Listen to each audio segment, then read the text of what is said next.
actually maybe did do that with like behind the scenes in the ADR.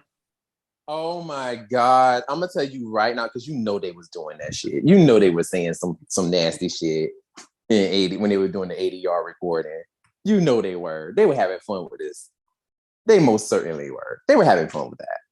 Cause I'm gonna tell you right now, like, listen, I would have fun with it. You have me saying some lines like that. You know, probably at that table read, especially when they were reading that episode before they actually did it.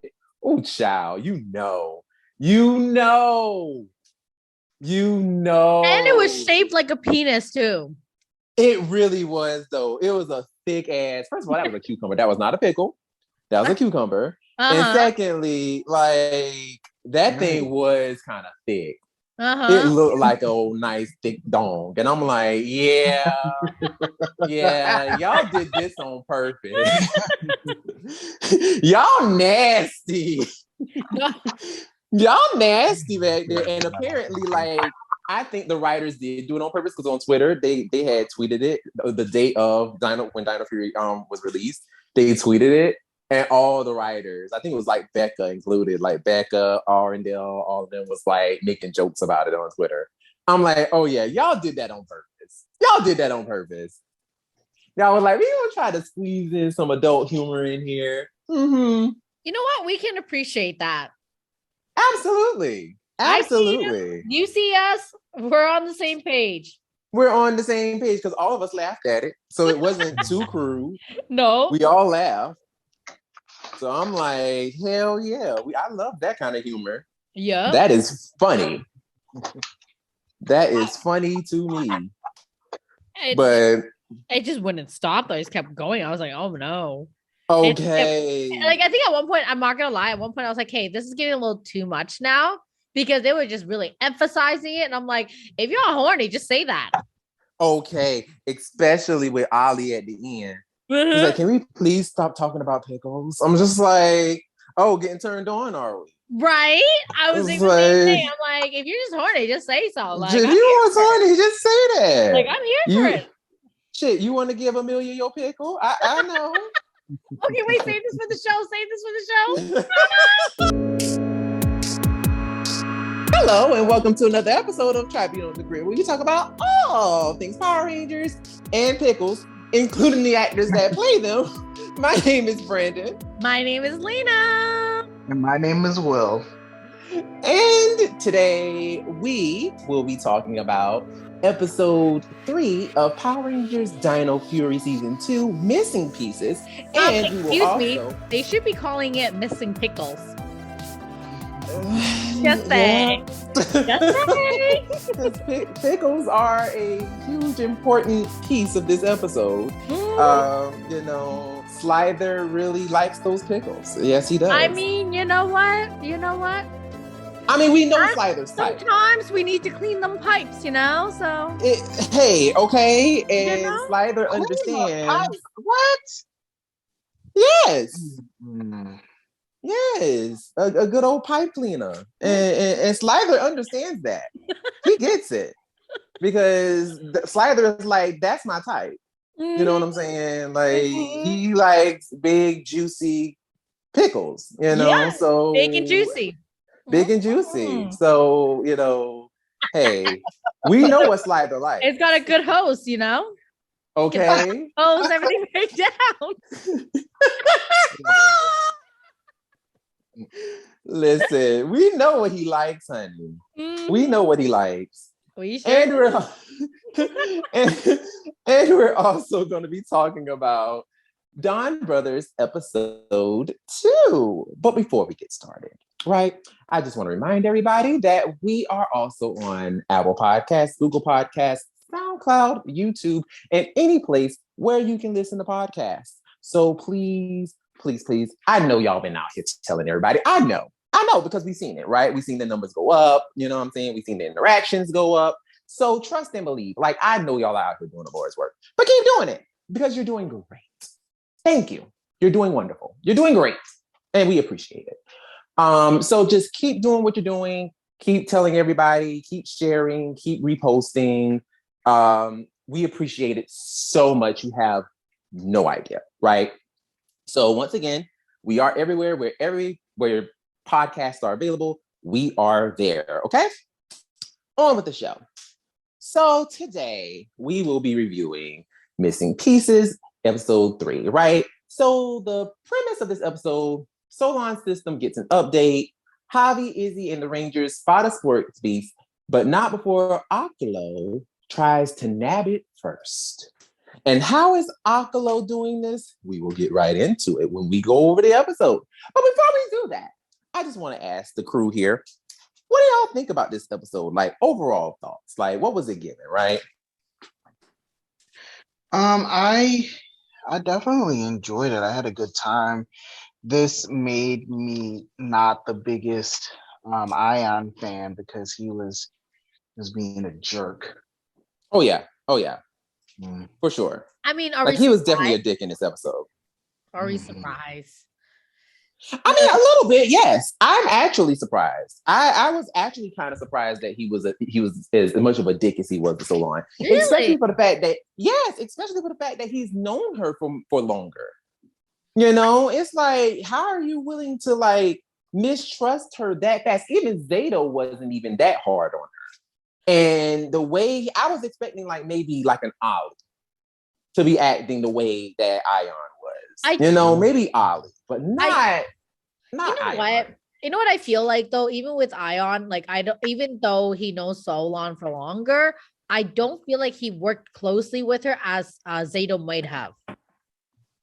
Like I get this vibe that he was always doing his own thing, trying to show off, trying to be like, look at me, look at me, look at me, you know? Like, I don't know. I just don't see him bonding with Solon the way Zato did. If that makes sense. That's real. Like, I think that's kind of why I'm not surprised. And I was just annoyed. And if anything, I was extra annoyed by how much of a freaking dick he was. I'm like, really though, dude? Yeah. Really? Yeah. He was a lot. Oh, really? So I think that for me was just like, I was expecting you to be a dick, but I feel like I agree with you. Like, you were extra hard on her for literally no reason. For no reason. If you didn't like her, just say so. Like, you might as well at that point just be like, I hate Solon. Seriously. And I would actually buy that way more than you trying to be a dick towards her. Yeah, because he really just I just really hated the way that he treated her. Like nobody else gave her the smoke like Ion did. Like he really laid into her ass, and I'm like, yo. And then you don't even apologize, my dude. Like, dang, like you grimy. That was the worst part for me. You grimy. And like pretty early on, he was like proven to be wrong because he was saying that because before she had the system update, she had given some wrong information, and like instantly she had found after the update she had found the 3 sons of Ravcon. And right then and there he should have been like, oh, I'm sorry, found what we were looking for, but no, but he ain't said nothing. I mean, to be also fair too, when was the last time we actually saw Ion apologize and meant it? This is true. I mean, the only time that he actually really apologized was when he was wrong about the whole thing with Zato last season. Like that's really the only time that he really like gave a heartfelt apology. Right. He was like, yeah, I'm wrong for that. But other than that, yeah. Honestly, I think if it wasn't for the fact that they gave him if he didn't give a heartfelt an apology, I don't think Zato would have like continued to be a leader. So I think the way he did it was almost like manipulative because he's like, oh, I need to give him we don't know how genuine he is anymore, to be completely frank with you, because I've seen him time and time and time again. And exactly like what you said, the only time we ever seen him genuinely felt like he was sorry was with Zato after he, what's the word for it? After he accused him of not being a good leader. I feel like it was just more so he apologized to sort of like get Zato continue to be the leader so that he doesn't have to be the leader. Not Well, no, so like that was the thing. Like he wanted to be the leader for sure. Like he right. definitely wanted to do it. The only problem was, he got embarrassed Right. because, So he he hurt his screwed pride. up. Yeah. So I think that's why I felt like that one was the most genuine because he genuinely was like, you know what? I don't want to be the leader because I'm butthurt now. My ego's hurt. So Well, you made yeah, the because he didn't know choices. what he was doing. Right. So that way I don't have to look like an idiot. So I feel like it's just more of like I feel like the reason why he was genuine was more of so that he doesn't continue to look bad versus where I felt like he genuinely meant like Zato, you know what? You the man. Like, holy shit, Mm-hmm. you the man. I think it was more of like, oh, Fitch, I just hurt my ego. I don't want to look like this anymore. You know what? You take the responsibilities, kind of a thing. Not Mm-hmm. that's the way I felt with his apology. Not so much that he genuinely felt bad that I he. see what you're saying. I personally just feel like, especially with that whole argument with like him and Zato, I think that definitely what you're saying, but also there's this hint of it's definitely his pride was hurt because he thought that he was the better leader, but Yeah. also Mm-hmm. what really was, I think, if they really would have played this out more, like when we talked about it before, I still feel Yeah. this way. If they played that out a little more and had a little bit more time Mm. to, flesh this out, I feel like there's so much more to that argument because, I mean, this is somebody who really genuinely actually was right. You know what I'm saying? And I do Yeah. kind of feel like, part of his argument was real. Like part of his argument was right, like Yeah. he was right to a degree because he did tell Zato, do not release those sports. We don't Exactly. know the extent of their power. We don't know anything about them. So partly he was right. Right. So I mean, there it can be like it can be right on both sides. But I feel like Zato was still the better leader, Yes. but he just made a bad decision, and Ion Exactly. couldn't understand that. Right. And he had Yeah. to actually go through it to actually understand, oh no, like I'm not a good leader. I'm not as good as Zato. Yes. And I feel like that was what he was apologizing for. Right. But at the end of the day, it's like that was the only time that he actually gave like a real, like actual legit apology.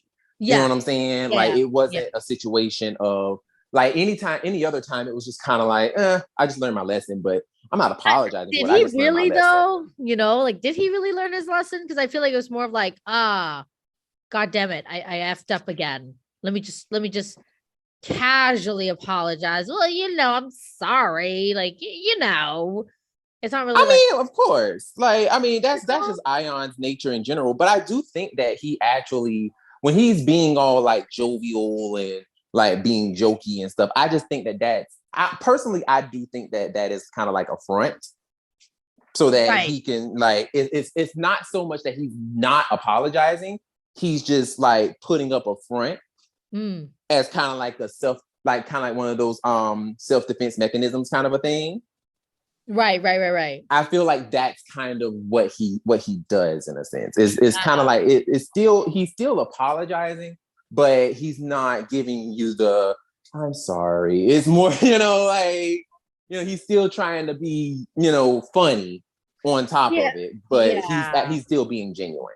Maybe sometimes Yeah. I feel like he's kind of salty because he's Yeah. so his he feels certain ways about certain things, and then Oh yeah, for sure. when he's proven wrong, like I guess that maybe that's why he didn't apologize to Solon. He was salty, like, oh, I was wrong. I can't admit that though. Of course not. Like, no, like, and that's the thing. And that was the thing about that particular situation. I definitely agree with that. I definitely agree that he was probably very salty because he was wrong. And he didn't want to actually admit to the fact that he was wrong. But oh yeah, for sure. I definitely feel like that. So that's why he didn't say anything about apologizing. Because I'm like, oh bro, you should be the first person to apologize. Like you should have been the first person to apologize. But that's neither here or there. But let's just go ahead and get into it, right? Because we got a whole lot to talk about with this episode. Ollie is working on Solon, and he's updating her little systems and whatnot. And Amelia is looking at Solon like, "Oh, what's happening? What are you doing?" And he's like, "Oh, I'm updating her system. By the time I'm done, she'll be the greatest gaming console in history." And of course, Amelia, being an idiot, she's like, "Oh my God, I can play games on Solon." And he's like, no. Like, girl, what? So then of course we come to see the other Rangers trying to look for a little piece of Ravcon. And Zato, now obviously we've been looking for Ravcon since episode 2. You know what I'm saying? So this is a recurring thing at this point. You know what I'm saying? Well, what's it, episode 2 or episode 1? It's episode 1, my bad. Episode 1 of season 2. We've been looking for Ravcon, and Solon has been, trying to, find little access points or little points or whatever to find out where exactly Ravcon is in the universe, since it's been 65 million years. So one of the things that they pointed out was that it has 3 suns. If we can find the 3 suns, then we can find home. So, but of course, it's been 65 million years, so of course, more the planets and stars have moved since then, right? So, of course, they're talking about all that. Amelia is working her shoulder like, "Ooh, child, my shoulder hurt, honey." And of course, she comes up with some little mumbo jumbo about, "Ooh, child, well, a witch probably put a spell on me," and all kind of foolishness, which is like, "Oh, girl." So then Ion uses a little light key, shoots her. Obviously, it does nothing because she's not under any spell. Obviously, well, not yet anyway. Well, she is under a spell at this point, but we're not there yet. But she is under a spell. That she's like, no, it doesn't. It actually doesn't hurt. Well, it actually still hurts, so it doesn't have anything to do with the spell. So Solon is like, well, this is what I found. This is, what's going on. Kind of a situation. I'm still doing. I'm all updated and everything. I'm all good. But the thing is, when Solon goes back, Zato is like, "Well, we don't find anything here. There's nothing here." She's like, "Oh, I must have put in the wrong calculation. I must have made an error, right?" So that's already kind of put a little bug of mistrust in their ear, because obviously it's like, "Oh no, well, you didn't do it right," kind of a situation. So then we get a little piece of Javi and Izzy walking through the streets. They walking home or wherever they going.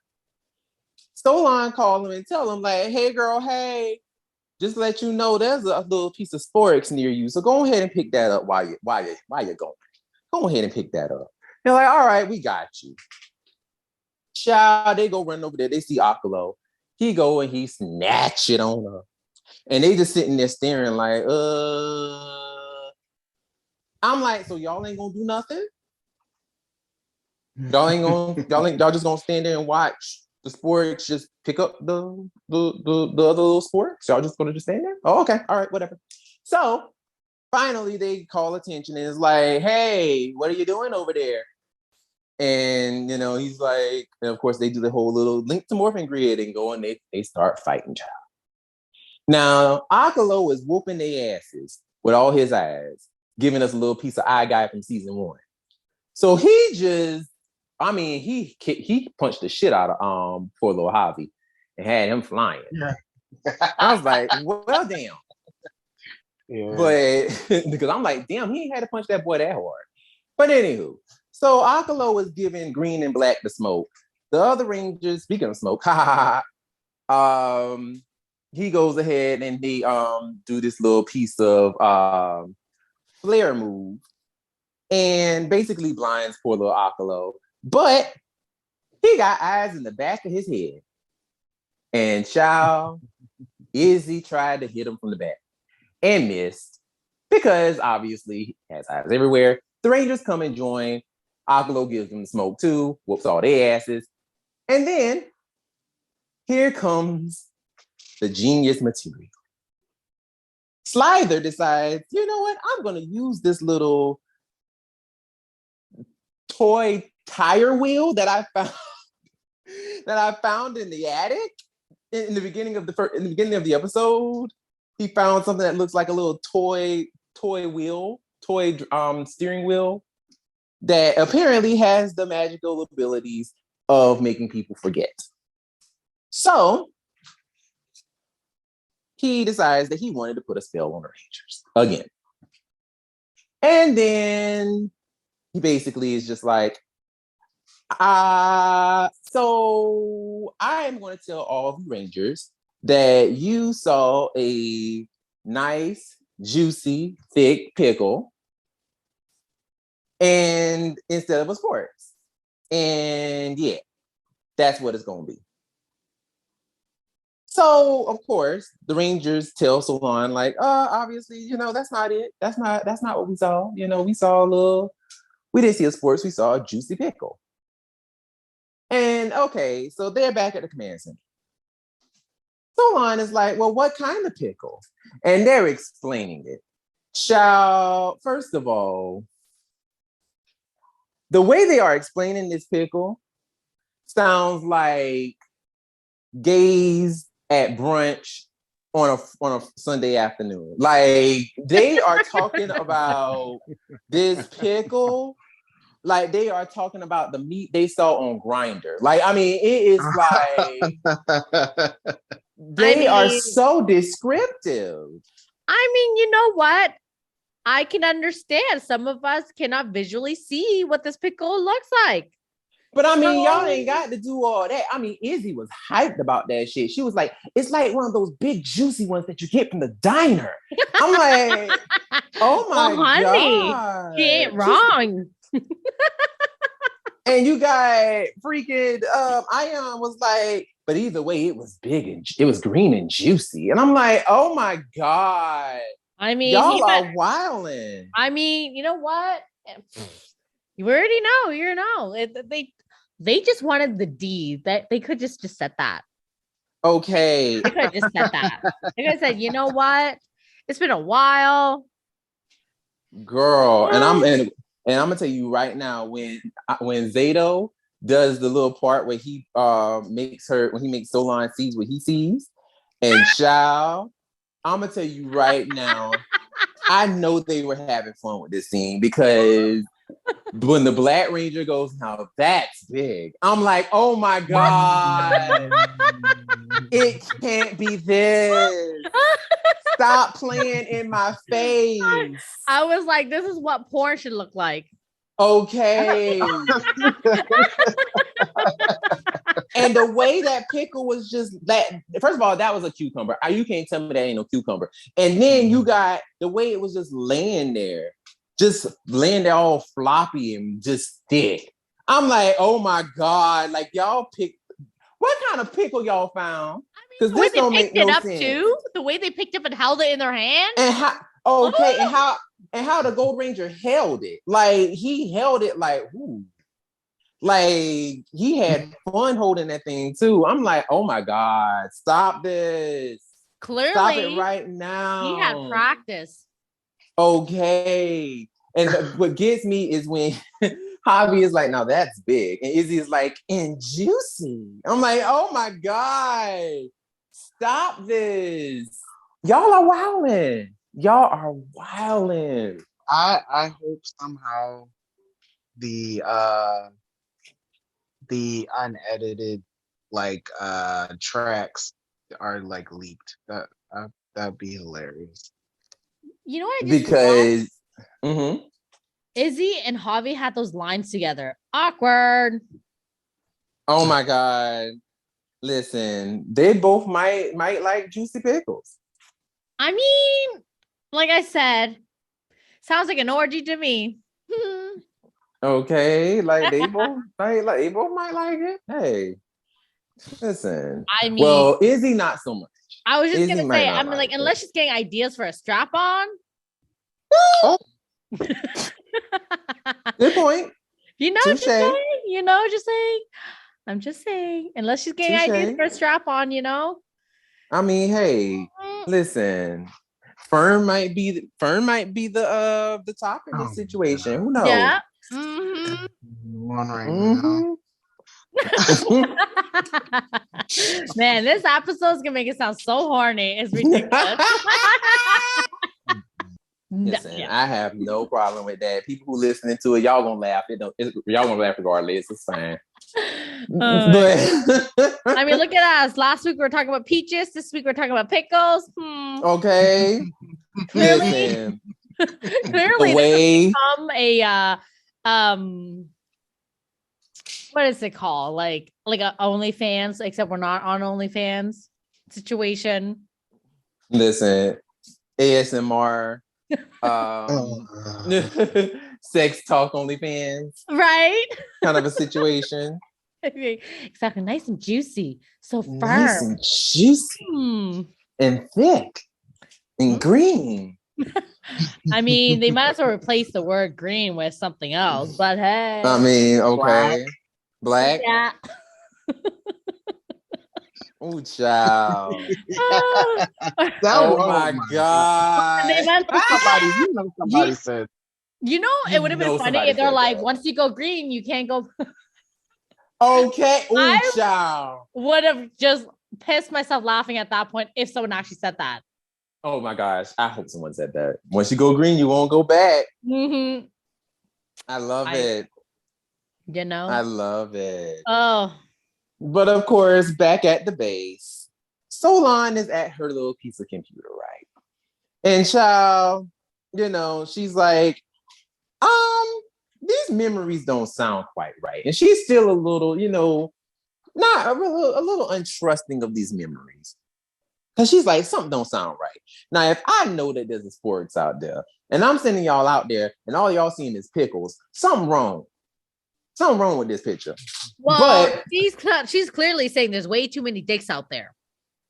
I mean, which they are. I mean, she's which like, there's too many. We need to see some of that squirmy looking balls. Okay, listen. Particularly the purple kinds. Okay. She's like, what's going on? She's like, you're all dicks, but no balls. What's happening here? What's happening? Child. But she's sitting here like, something's wrong with this picture. And of course, the other Rangers are being a little skeptical, or being a lot of skeptical, not a little bit, a lot of skeptical, especially a little piece of Ion, who coming with the smoke, talking about says someone who wasted hours of our time looking for a pickle. First of all, what do you say? Hours wasting time looking for Rafcon in the wrong place. That's what it was. Child, first of all, Ion, you need to be punched in your mouth. Mm-hmm. Because you sit here giving poor little Solon the smoke when Solon is rarely ever wrong. Yeah. Like, so she messed up one time, and now all of a sudden you giving her the smoke, and it's your memories that are being wiped out. Ain't got nothing to do with her. Sound like y'all are the ones who need to tune up, not her.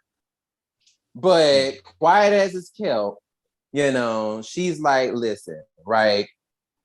This is what it is. Look, I'm like, I know, you know, I know I found where the three sons are. I'm pretty sure I found that.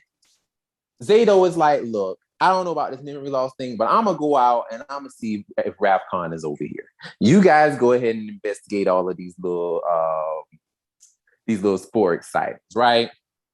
So Zato uses the light and dark little keys or whatever, goes to space and goes to see if he can find a little piece of Rafcon. But of course, he doesn't.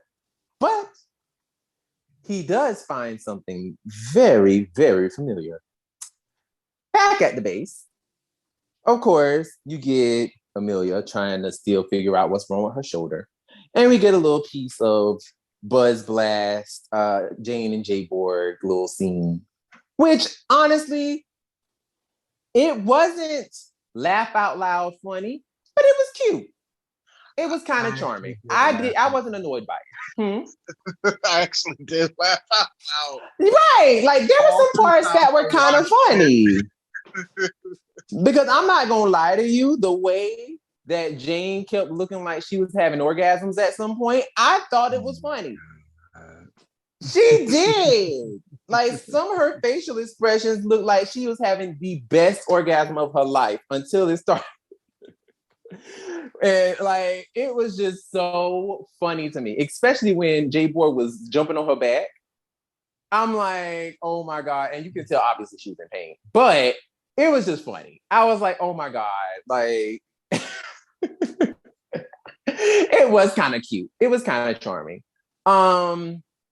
But of course, they actually go back to the reason as to why she needed a back massage in the first place, and that was because she had to run because Akalo was attacking the city, and the Pink Ranger saved them from getting hurt, which resulted in the Pink Ranger being thrown into a wall and hurting her shoulder. And that is why she can't remember. That's what really happened. Interesting. I was actually a little bit confused because, like, that's weird. Like something happened off screen. Like you usually show us everything. Something happened off, and like she's hurt.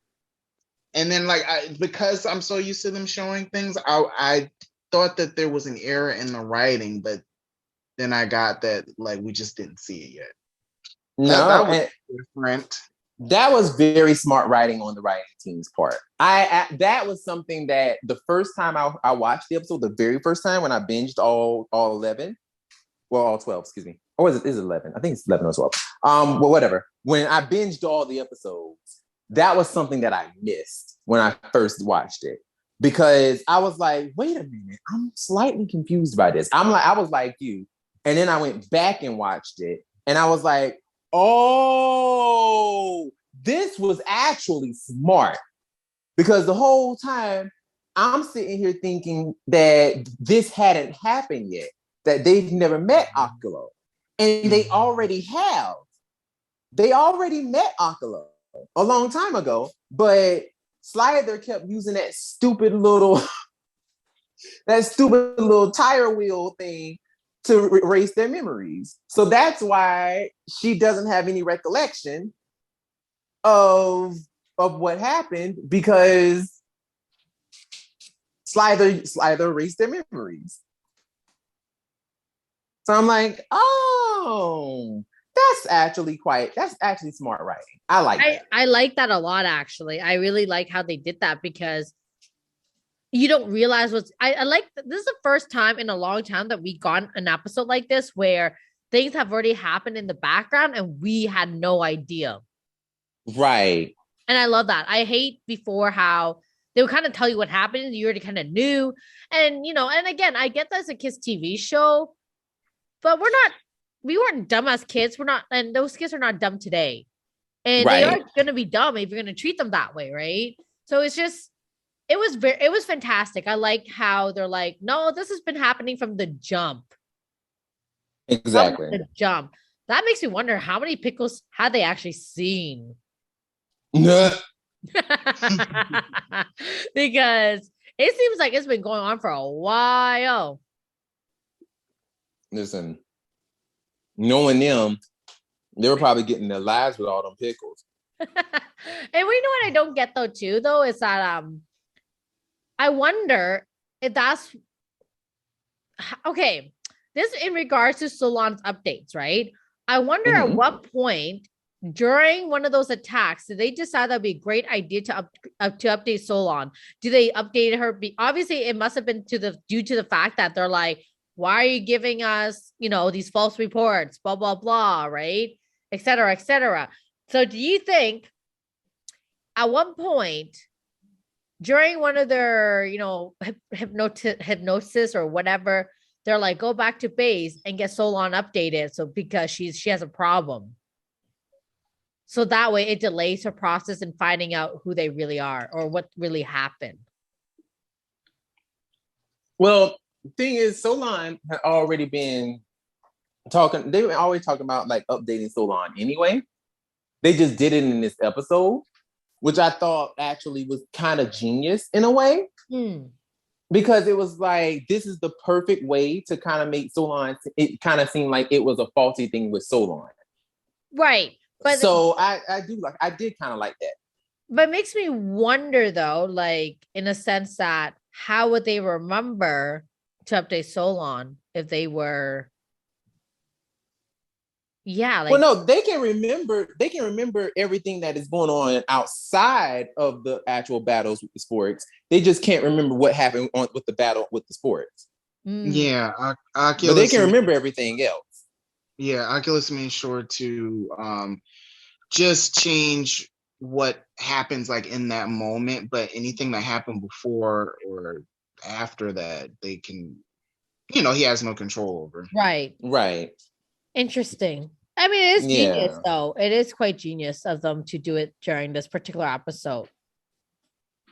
Yeah, I thought that was actually pretty cool. I was like, oh, okay, nice. Of course, they're all grouped and gagged, and they're like, maybe we were wrong, because obviously something is going on. Something in the milk ain't clean. If we can't remember certain things, what's really going on?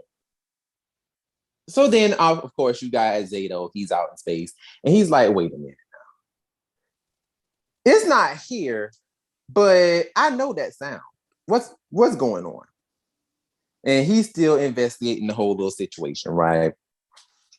So, of course, the team figures out Slider is up to it. Slider is up to, up to no good. He probably has something to do with their memories. But they go out and they fight the little monster anyway.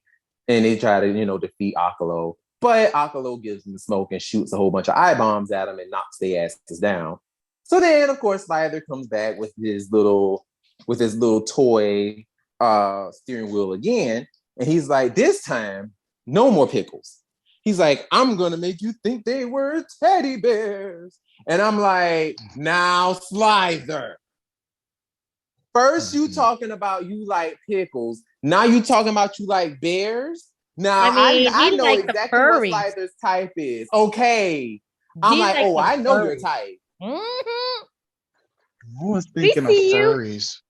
We know your type. You know the bears. The big muscular men with the furry chest. I know what you're talking about, but when he said teddy bears, I'm more so thought of furries. I mean, he could have been talking about furries too. He could have been, but I'm thinking when he said bears, honestly. When he said bears, the first thing I thought about, I was like, oh, Slider, you into some kinky shit. Okay. Oh my God. More and more, I'm liking Slider. Slider a little freak. I like you. Listen, Slider a freak out here. I like that. Mm-hmm. He said, not only do I like myself a bear, but I like my bear with a little thick pickle on him. I know that's right. I mean, you know what, Slider? Good for you. Good for you for putting that out there, Okay. You gotta admit your truth and own your truth, and you did that. Listen, first of all, I already know what Slider Grinder's account would look like. I already know. That man said, I like teddy bears with pickles. With big, juicy green pickles. Listen. If you know, you know. Mm-hmm. So, but then Zato comes and, he uses his Dino Fury cycle and basically runs over Slider and destroys the steering wheel, which basically breaks the spell, and everybody remembers everything that happened. So, of course, the Rangers they go ahead and they start whooping ass and taking names. Great battle. And then Void Knight comes and he says, oh, y'all ain't about to destroy Oculo because I still need him. And child, he puts a can of whoop ass on them Rangers that we ain't seen ever. Mm-hmm. It was just like, Void Knight was like, I've had enough of you hoes, and I am about ready to whoop all your ass. Mm-hmm. And he beats the dog shit out of them.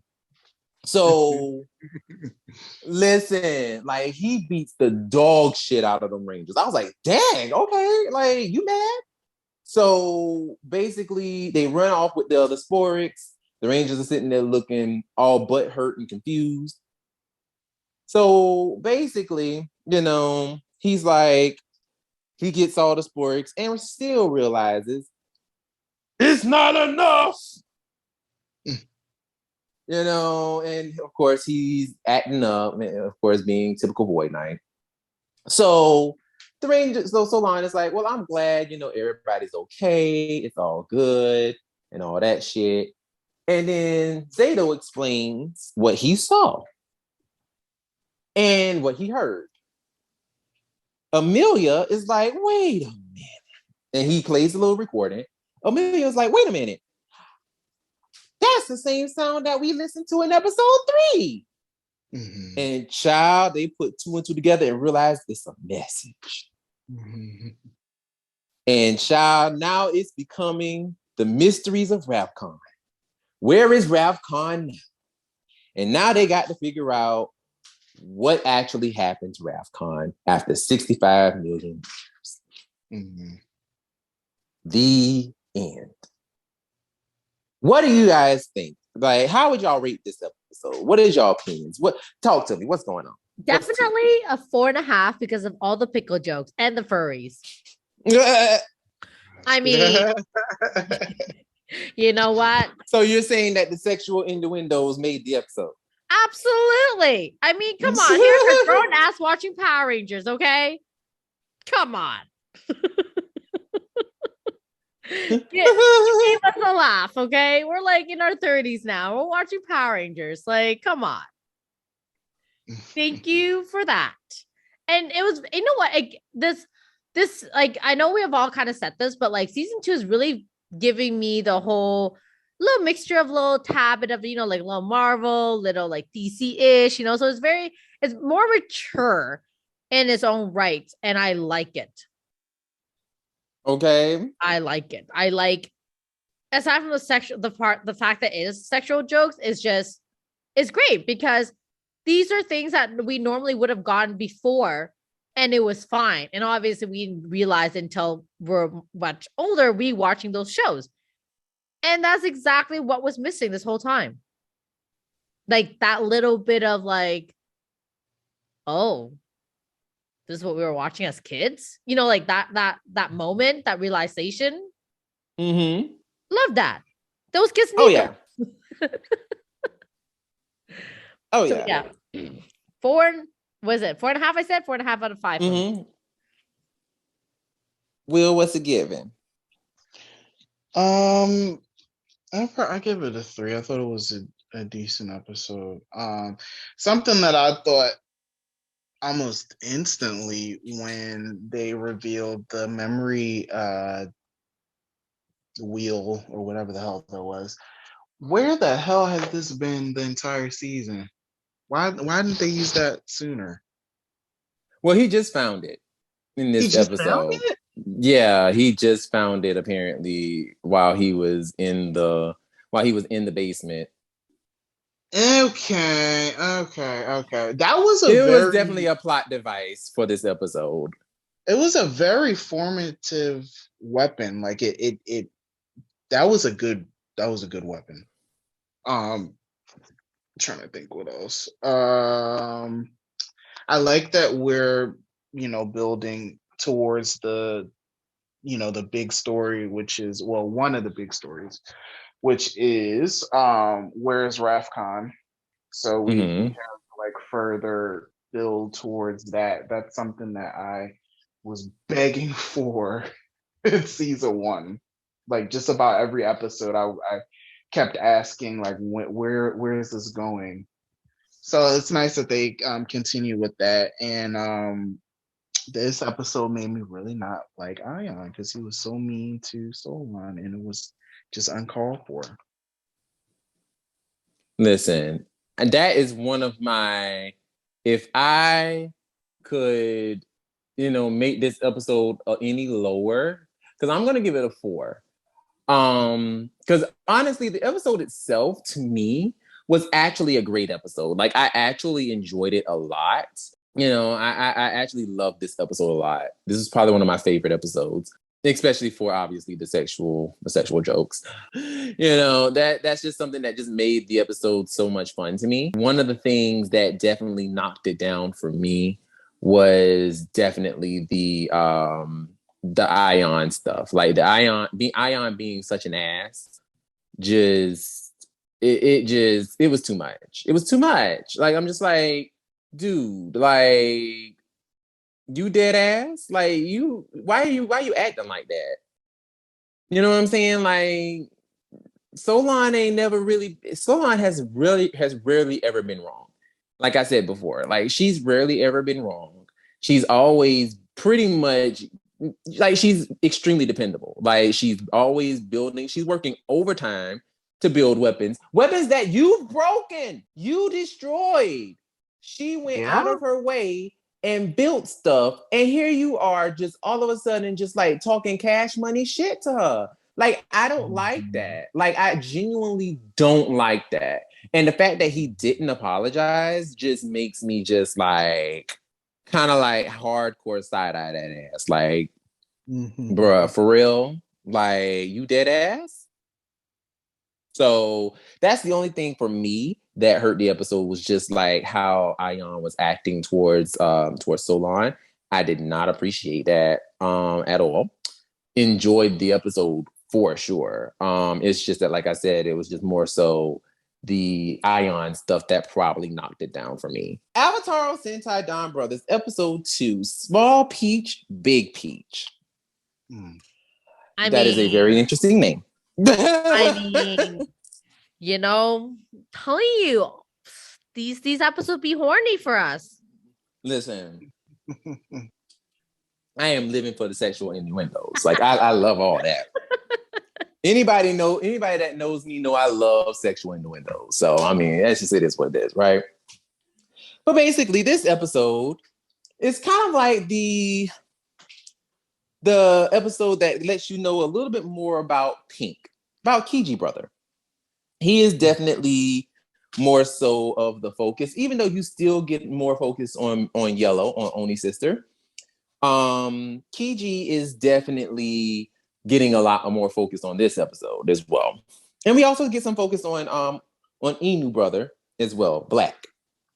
So we get to find out about him too, which, like Lena said last episode, like you said, you know, he probably did already have his powers. So I'm thinking that it was probably Red, Pink, and Black that had their powers already. I don't think that Blue has his yet. I think that Blue might be the last one. But Yellow, I think Yellow was second to last, and Blue is probably going to be last. But we'll see when we see the next episode. But this, like I said, this episode is mainly, the focus at the very beginning is definitely how Kiji brother got his powers, right? So, you know, they're exploring him as, you know, a little piece of salary man. And he's basically just living a very mundane life, right? But before we get to Kiji brother, right? We got poor little Yellow, poor Hardica. Sis is working. She is working a little piece of coffee shop because homegirl done lost everything. She done lost everything because those bad guys took everything. And she said, I got to pay these bills and I'm not about to get no OnlyFans. So I guess I'm going to have to go down a little piece of Starbucks and, you know what I'm saying, a little piece of coffee shop and, you know, wait tables, honey. Of course, you got Kaito, her little boss, who is just like, you know, he's reading her little comic and she is like, you're reading this? And he's like, yeah. And she's like, can I wear this little mask? And he's like, no. And I'm just like, damn. Wait, get into why she was asking to wear the mask when she was asking, yeah, because she was. Go ahead. Yeah, when she was working, she's walking past these patrons, and then they're like, "Ooh, isn't that oh my goodness, how's her name?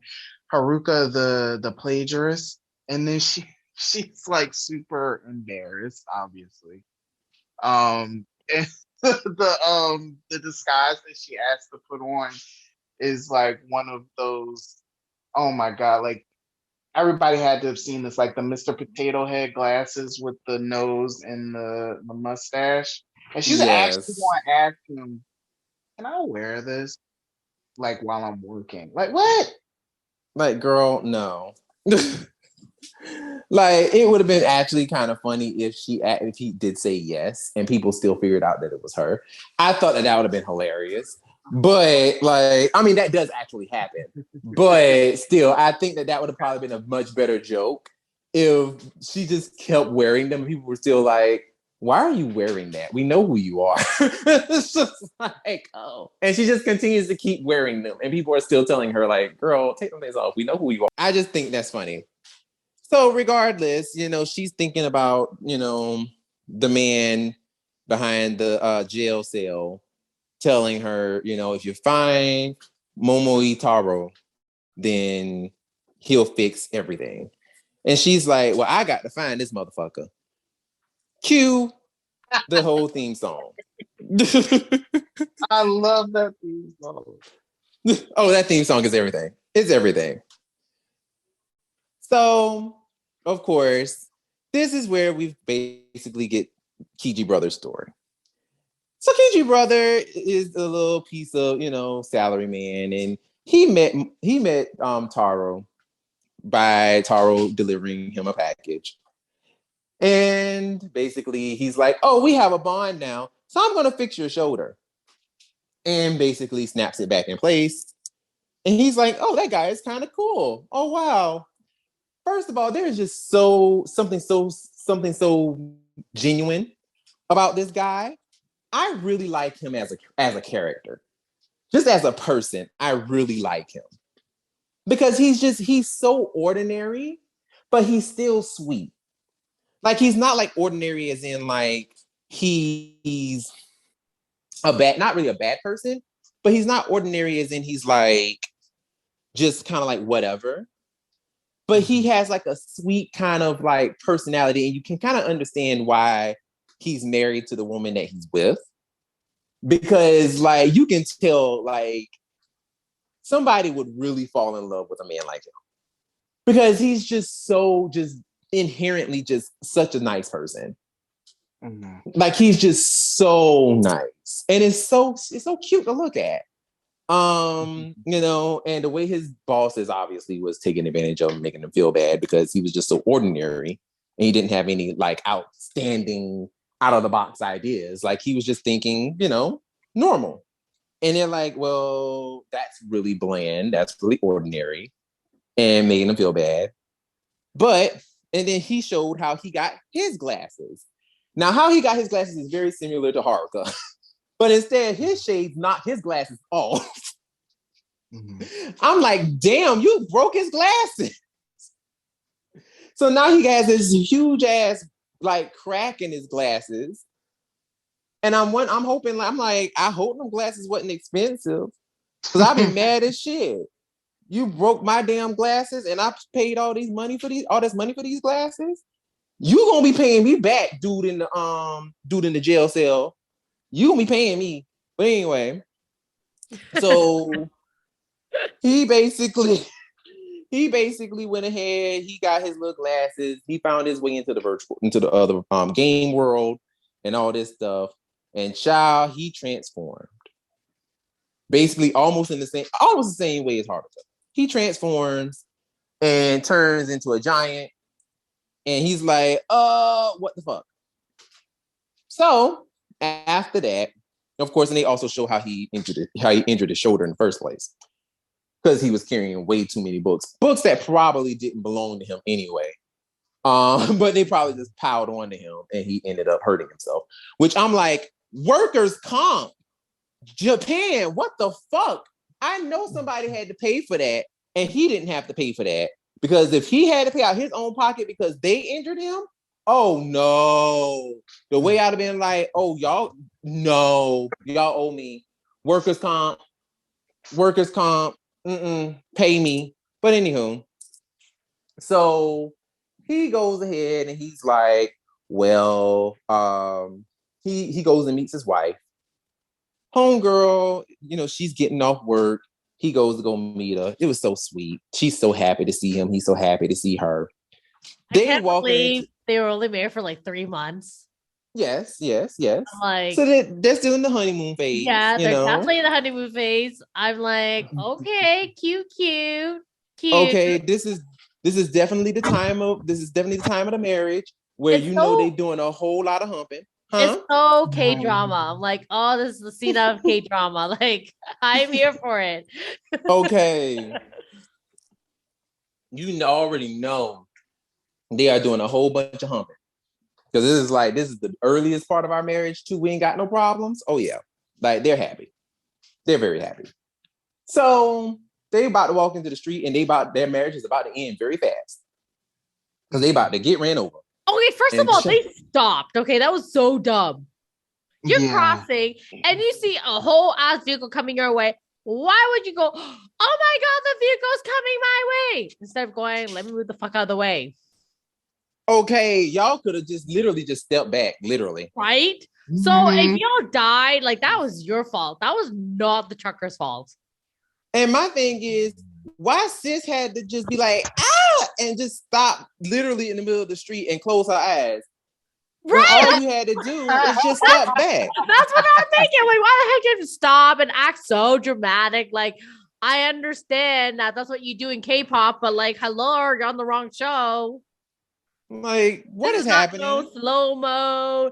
Like there's wind flying out of nowhere, and then some new man comes out, and now a love triangle is gonna be formed.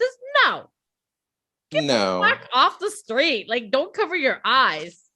Come on. I'm like, what is happening? Like, seriously, what is this? Like, I was just very confused by that. I'm not even gonna hold you. I was like you. I was quite confused. I'm like, whatever. But regardless, you got TG brother. He was like, screw this. I'm just gonna go ahead and transform. And first of all, my thing is, I know that trucker saw him morph. I know I saw him morph. I know he was like, wait a minute, this hoe just morphed. The way I would have stopped that truck and got out and been like, excuse me? You a big ass pink bird. Like, what? Obviously, Brennan, the reason why he didn't do that is because he was driving while under the influence. He didn't want to be caught. Shit. Wow, look at that. Look at you. Listen, because I mean, if you notice, they were walking on the crosswalk, so they had the right of way. So that could very well have been true. Lena has a point. Like, I was thinking, like, wait, don't they have the right of way? Why? No. He's on the They had the right of way. Yeah, Lena was right. He's like, I'm not going to stop and pretend like I saw that because I probably didn't. It was all in my head. He didn't even honk. Well, no, he did. He did honk. Did he? He honked. Yeah, he honked. But he seemed like he was driving fast. Yeah, he was. So, it was like, bro, first of all, you shouldn't have been driving that fast, seeing that, these people were crossing the crosswalk. Like, It's true, though, because when they crossed, he was not there. Right. So it's like, you're the one who's speeding. So, bruh. But regardless, he transforms the Kiji brother, shoots the ground, and jumps in. He has, kicks the box open on the ground, has her, jump in with him. And, he comes out of the sky, out of the box on the sky. It's giving very Super Mario. I am really liking this. Well, then my other thing is too, is like, does she not realize that they're floating at some point? Like, there is a shift in the atmosphere. I mean, I guess it was supposed to be like within an instant, kind of like yeah, morph. I guess. But then my thing is, how does he know that by him morphing, he already knew that? Because he seemed like even though he got his powers, like obviously before the Yellow Ranger did, he seemed like he still didn't know what was going on, how he even got there. He just knows he has power. Well, that's the thing. It's like, I think that he knows that he has powers, but I don't think he knows quite how to use them well. Like, I think he does know that he has powers, and he knows how to use the powers that he has as Kiji brother, but I don't think he knows how to use them like effectively. Like, because later in the episode he learns about the other gears that changes them in the previous Right. Sentai Rangers. That is so So he cool didn't know how to do that, but they he were does able know to about do everything that. else. I was like, Yeah. yo, am I seeing things? I keep seeing Dino Fury. Yeah, and I find it funny that they're using specifically Dino Fury. Dino Fury, right? I was like, at first in the beginning scene, I thought I was seeing it wrong. I was like, wait, is that Black Dino Thunder Fury? And Yeah, then it is. I was like, hey, maybe I'm just seeing things, right? And then I saw it, and then obviously the pink one turns pink, and I'm like, okay, I did see it right. I just thought maybe because we're thinking of doing the both episodes tonight, that I thought it was just in my mind at first. I didn't rewind it. I know, don't judge. But no, like they definitely did. I think they are using specifically like those specific Rangers on purpose, because they're the ones that's airing over here right now. So they're like, oh yeah, let's just go ahead and use those kind of a situation. But no, I really actually like that they were that he doesn't really know, like he knows how to use Kiji Brothers' power, but he doesn't know anything about the gears. So he's still learning just as much as Haruka is at this point. So of course he saves his wife. She's like, what the fuck just happened? He was like, I think God was looking out for us. And she's like, no, it was the power of love. And she hugs him and he's cheesing. And he had such the most goofiest, cutest smile. And I'm like, oh my God, I like him so much. The girl annoyed me. You dummy. Like, how, you really believe that? You really didn't. Right? I was see like anything or feel anything. Well, but like I said before, maybe it happened in an instant. But not even just that, but her to be like, oh, it's the power of love that save us. Can you please go sit down? This is not no K-drama where some prince gonna whip out of nowhere and save your ass. I mean, kind of did. You know what? She does not know that, okay? She believed it was the power of love. I mean, I guess it is the power of love in the sense that he loved her, but it wasn't. It was just so. That line really bothered me. Yeah. It was very like, oh, my prince is giving very someday my prince will come. It's like, okay, girl, all right. Yeah, that line bothered me. I was like, no, girl. It was not the power of love. It was the power of, first of all, your stupid ass should have been like standing there to begin with. Like, why are you just standing there? Right. My like, oh my God. And she was covering her eyes and like bracing for the impact. Like, come on, girl. You would have died instantly. Oh, that's what she wanted, obviously, because she didn't even try to move. Like, she didn't even try to move, but girl. But regardless, so she was just like, all right, they hugged, they embraced and all this stuff. You get Red at the little piece of job, Taro at the job. And Taro being an idiot because he just giving away his food because that baby don't know how to play rock, paper, scissors because he keep telling everybody what his move gonna be. Baby, shut up. That's the whole point. Like, you big dummy. And so the lady... Well, he can't lie, remember? But that's not lying. If you're playing rock, paper, scissors, you don't tell the person what kind of move you're going to make. That's not lying. He feels like deceiving them is still the same thing as lying. Oh my God.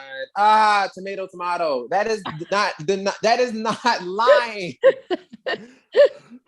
Oh my God. Now y'all talking about the scene with the girl being stupid. This scene pissed me off. Because I'm like, dude, you being dumb. Like, you're not, this ain't even a situation of you lying. This is just you being stupid. I was thinking at first, I was like, what is happening? Why is he telling them what he's doing? I'm like, I understand this, like I said, like I understand the whole I can't lie thing, but come on, like this is kind of dumb. Like I just want you to know this is stupid. I don't think you quite understand, but this is really dumb. It was like really dumb. At first, I didn't know what was going on, and then it kept happening. And I was like, "Oh, that's right. He quote unquote cannot lie, but it's not telling them the same thing." I just feel like you just gotta like hand gesture it if you can't say it out loud. And apparently, he can't even do that. Yeah, apparently not.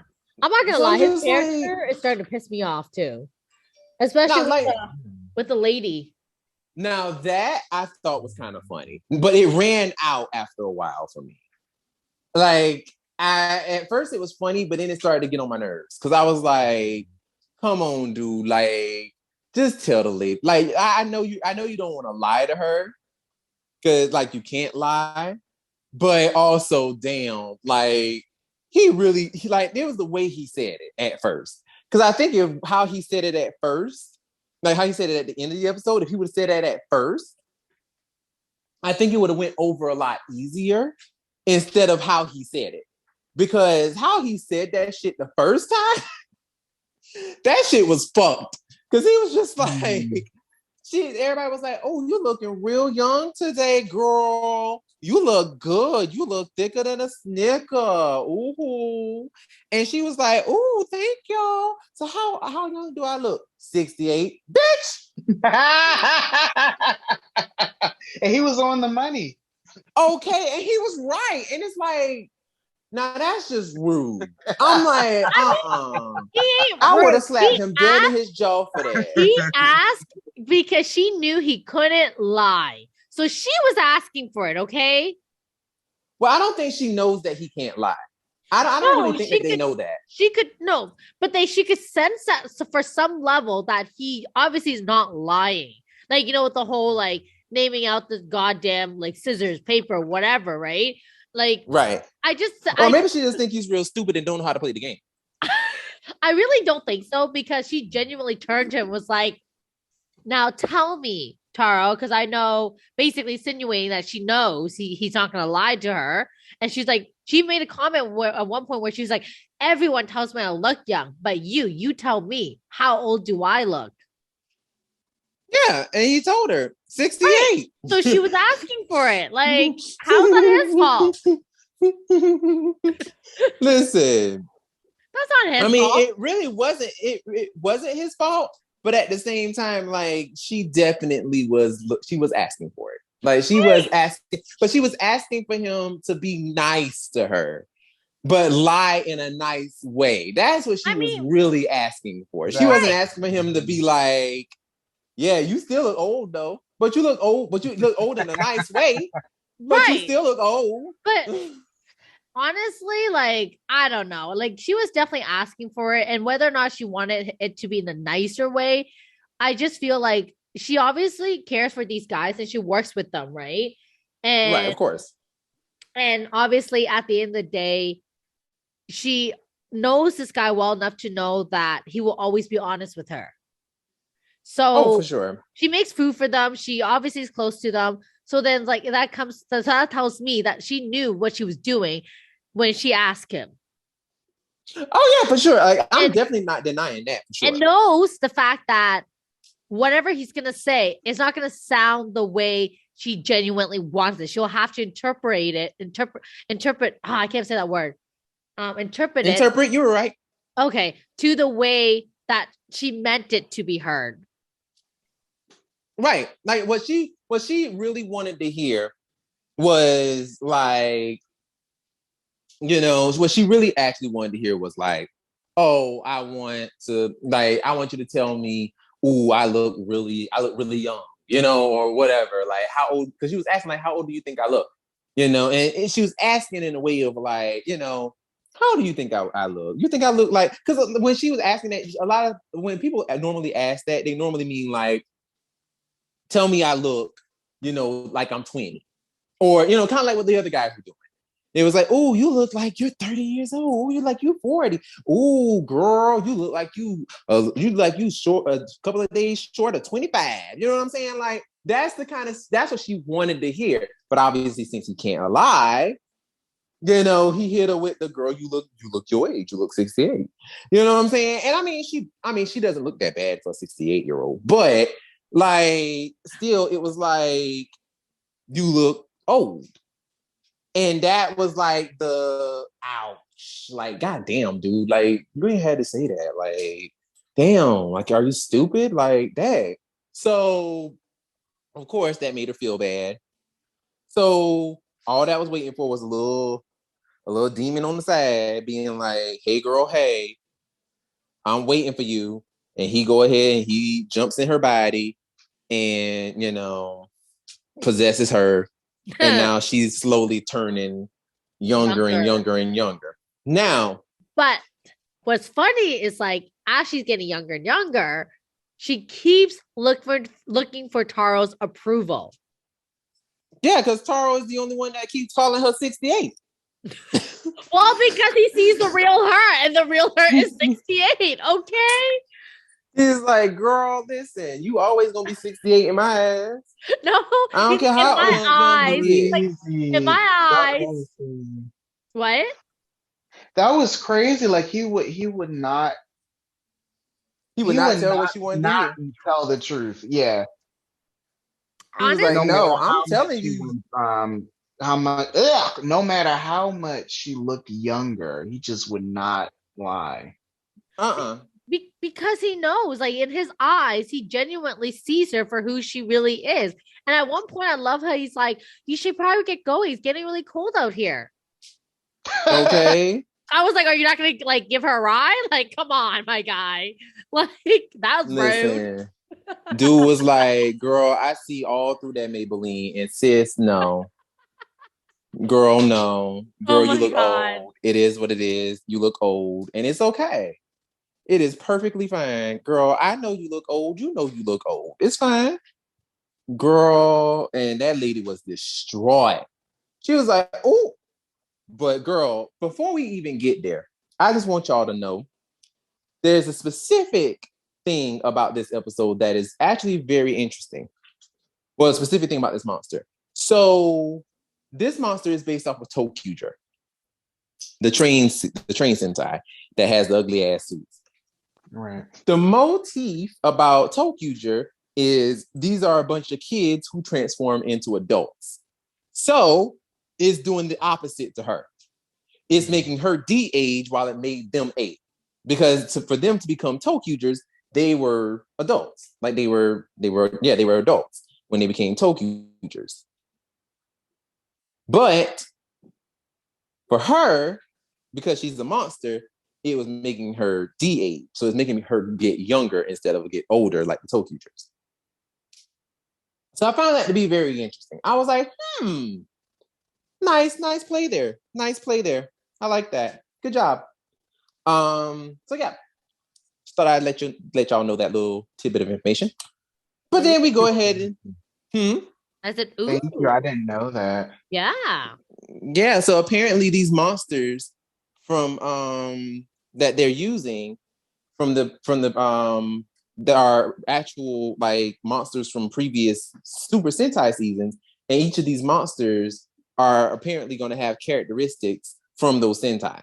So like with ToQger, it's the whole age thing. So I'm wondering whatever monster they use, you know, from Gokaiger on up, like Go Busters and Kyoruger, like Beast Morphers, Dino Charge, and all the other ones.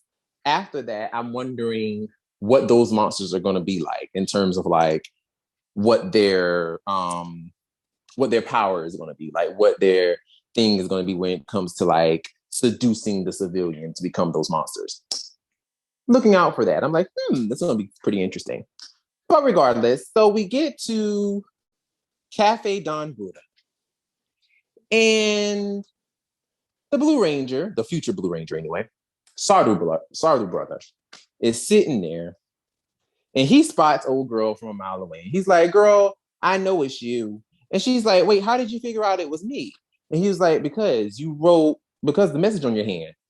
And he was like, and the message is like, hey, please return the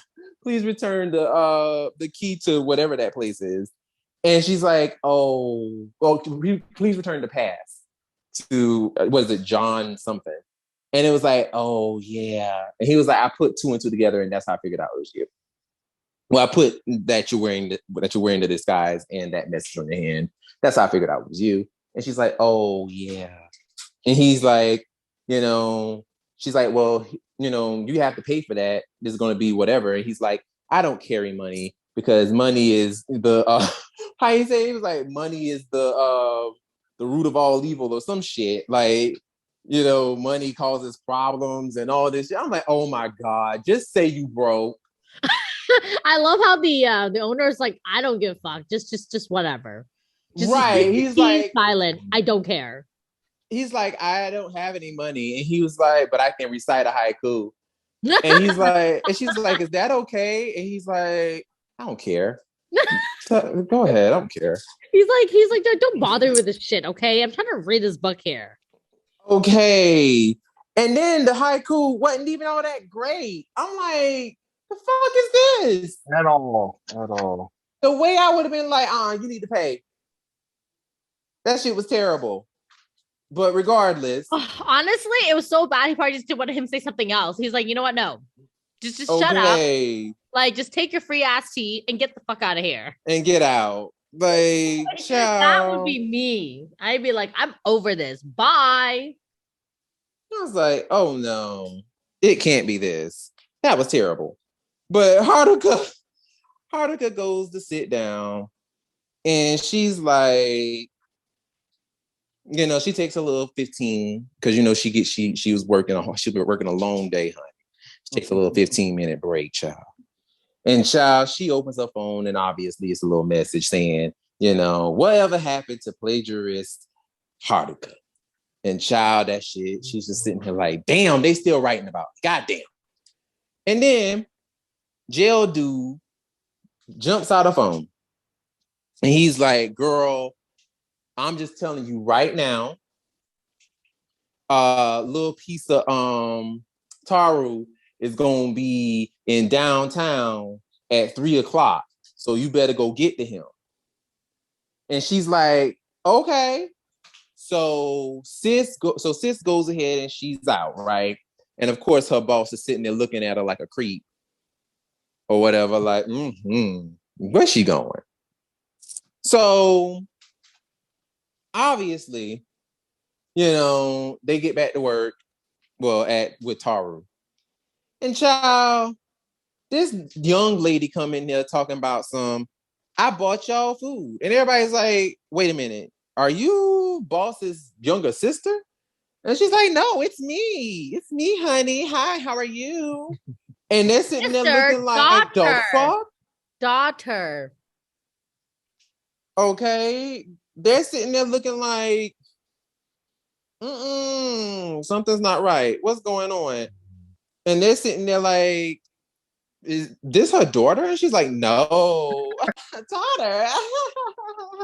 And she's like, Taru, how old do you think I am? And he's like, 68. I'm like, oh my God. That's what got me. When he said that, I'm not gonna lie, I was pissed myself laughing because he said it was such a genuine, like, straight face. It was like, 68. It's like, damn, dude. Like, you are a whole ass. Like, oh my God. I swear that's trying to be an ass, really. He's just like, he can't lie. Right. And he can't read the room either. That's clearly the thing. not. That's the thing. He can't read the room. He really can't read the room. But you know what? Towards the end, he got it. He got the idea. He got nudged But and he's like, well, you're 68, but you know what? You look like you live a very happy 68 years or whatever bullshit he was saying, you know? And of course she bought that shit up because I genuinely think she just wants Charles Dean. Well, damn. Just saying. She, like, think about it.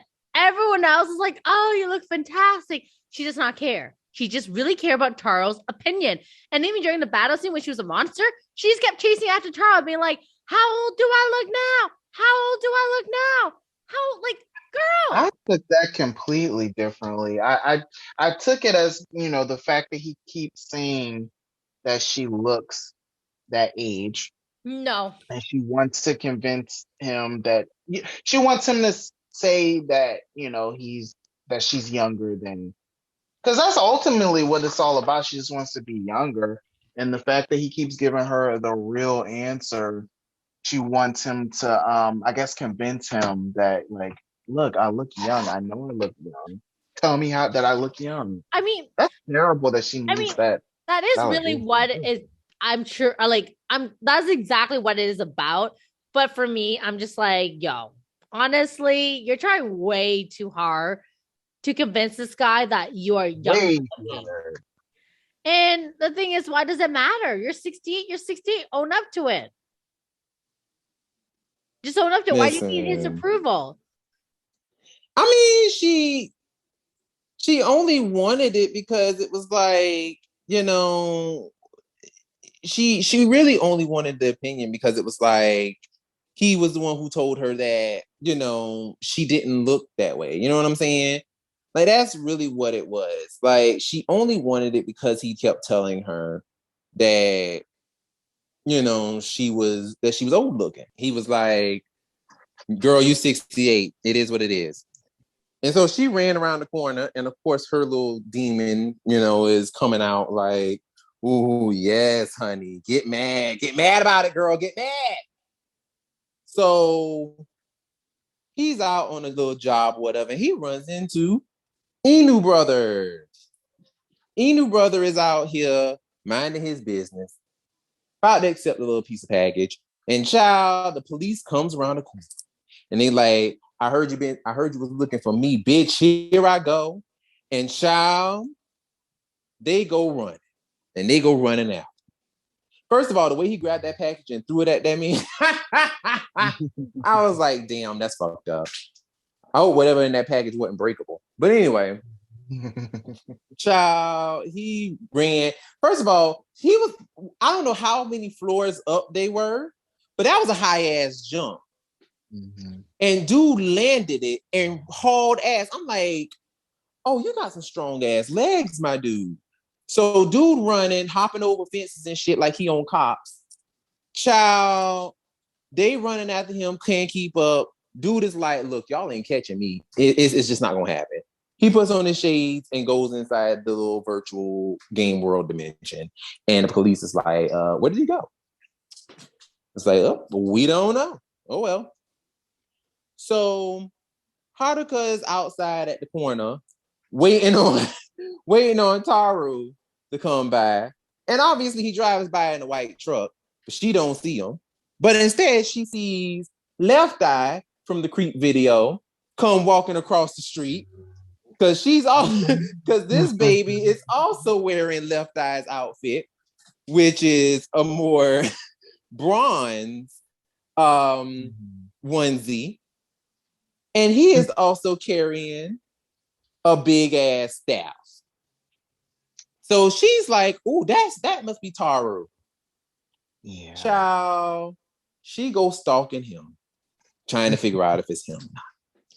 And of course, she bumps into the lady who is like, "I want to be younger," and she's like, "Oh, she's off a rocker." And so sis turns young right before her eyes. And I'm like, no, that was the first clue that something's not right. If you literally just saw this lady turn like 20 years younger, like right in front of you, like, you know something's wrong with this bitch. You ain't even had to put on your shades. Like, you knew something was wrong. Like, come on now. But sis put on the shades and she sees a little demon growing out of her. And I'm like, oh my God. So she goes up to poor little Taro, and she's like, "How old do you think I am now?" And he's like, 68. I'm like, okay, girl, this is running out. He's telling her she's gonna get a little cold. She needs to hurry home. I'm like, this is running out. And he tells her, girl, put on a coat. It's cold. And she is sitting here looking dumb and fool in the face, honey. She is like, wait the fuck a minute now. Chill out. Chill the fuck out. Like, what's going on? And he hop his ass in the car and drives off. And sis blows a fucking gasket. She just loses her mind, honey, and just starts screaming in the middle of the street. Everybody sitting here looking at her like, what the fuck wrong with her? Homegirl turned into a whole ass demon and just starts shooting train tracks at hoes and abducting their asses inside her body. So, of course, homegirl is like, I think this is probably the moment that I need to probably handle this. I might need to transform. Mm-hmm. So she's catching on quick. Okay, Mm-hmm. she's like, oh, I probably might need to transform. So she transforms and she's like, all right, girl, you doing the most. Chill out. And so as she's trying to calm her down, before we even go any further, what do we think about these transformation sequences? I think they're cool. I love it. You know what? It reminds me of, who was that episode of Turbo? The Shadow Rangers episode. Kinda where we saw them be morphed, but it was kind of like a reverse, because they're actually morphing, where the thing comes down and then it transforms them. Also kind of like Lightspeed a little bit, even though they went through it. I think I love when it's like instant like that and they like put some effort into the CG with it. I think it's pretty cool. I like it. But well, yeah. I mean, like, I like it when it's like something outside of them that are transforming them. I always kind of like that. Mm-hmm. But I will say though, in terms of transformations for me, I'm not even gonna hold you. In terms of transformations for me, I have always gagged at Turbo. Mm-hmm. Like, and I mean the second half of Turbo, not the first, the second half, because it is something about them just first of all, what I love the most is the transition from them doing either the shift in the turbo where they just have the key, or when they do the little turbo dance and put the key in and the light flashes, and whoever light is the brightest, that's the first one who transforms. Like if they're doing like a roll call transformation, like whoever light is the brightest, like let's say if it's like Justin, his light is the brightest, that automatically lets you know that he's going to be first in the transformation. Or if TJ's light is the brightest, that TJ would be the first one. Kind of a situation. Like, I really like that, because the light always kind of went back to whomever it was who was transforming first, and then they do their little, arm thing or whatnot, and like the lightning would like morph their bodies into the Turbo Rangers. And I'm like, that's actually pretty genius. I had Turbo had some issues, and I keep seeing people kind of like drag Turbo, and no, Turbo wasn't the best, but Turbo had some gems. And I'm not even gonna hold you. Turbo's transformation to me was actually not that bad. Both of them, honestly, Turbo 1 and Turbo 2. Both of their transformations were actually pretty cool. I think it still holds up. Oh, absolutely. Especially Turbo 1. Turbo 1, their transformations are probably still some of the best, in my opinion. Because it's something about them having the energy come from their hands and shapes the belts around their waist. And then their bodies just like morph all slowly into the suit. And then the helmets come and piece around their faces like puzzles. That's fucking dope.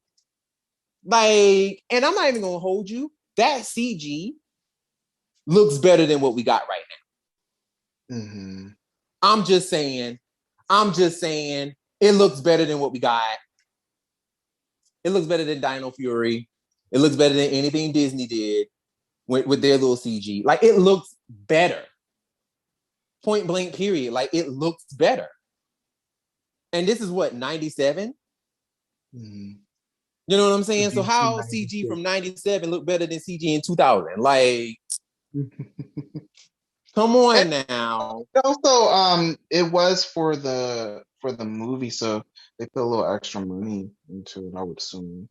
But damn, I would think that y'all be paying Muggs like a little bit more now to do it. I mean, damn. Because, I mean, this is when CG was like, you know what I'm saying? Like, you can tell they put all the budget in the Turbo movie. You can put all the budget in the Morphin. You can tell. Because the rest of the movie, hell, they had the motherfuckers they had the suit actors in the damn Zords. Like, they legit had Zord suit actors. Like, you know, that's ridiculous. Like, you know, we know we know y'all put all the budget into the Morphin. But regardless, you know, going back to Don Brothers, I do actually like the transformation too. I thought it was pretty cool. And I like the shades flying off their face and transforming into the visor and then becoming the helmet. I thought that was pretty cool. But regardless, so you got Homegirl trying to defeat the monster. Then you get T-Boz coming up, being like, hey, oh, I see we got another monster. Let me go ahead and kill her real fast. And she's like, no, you ain't killing her. You ain't killing nobody else. You ain't killing nobody else. And child, he's like, girl, if you don't get out of my way. And he chokes the shit out of her. And I was like, oh no. This does not look consensual. I need you to put your hands off that girl neck like that. And then you get Left Eye come walking across the street. And she's like, oh, that must be Taro.